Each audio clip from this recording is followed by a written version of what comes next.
Mr. Chairman, and thanks to all of our witnesses for being here today. I wanted to talk about uranium production. As some of you have noted, the United States used to be a global leader in this area, and we're now, as I understand it, on track to hit levels that we haven't seen since about 1952. My state of Wyoming has produced about 78% of the uranium we produce nationally, but of course we've seen a drastic drop-off, something like 37% decrease in the last 3 years.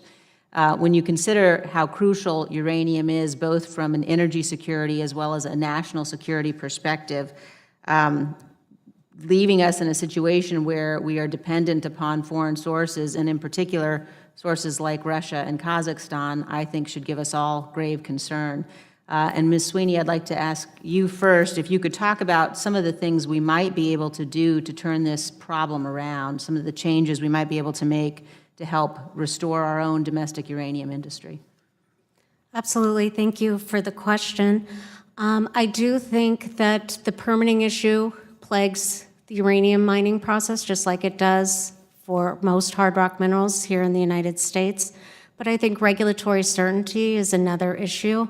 I do think that because uranium is governed by both the Environmental Protection Agency, the Nuclear Regulatory Commission, and the states, that there's often not clarity on how the operators should proceed, and there's often a difference in opinion on how the regulations apply.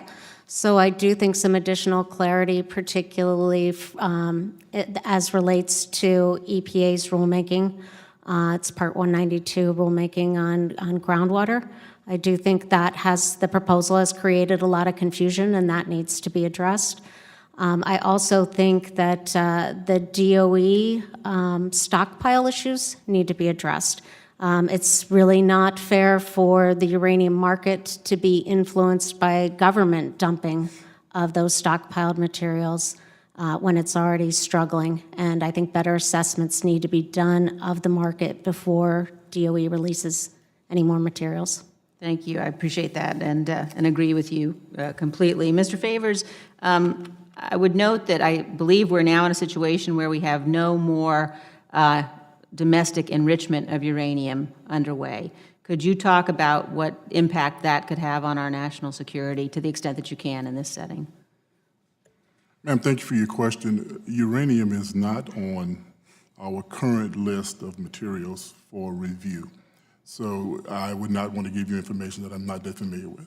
Thank you. I appreciate that. Yes, ma'am.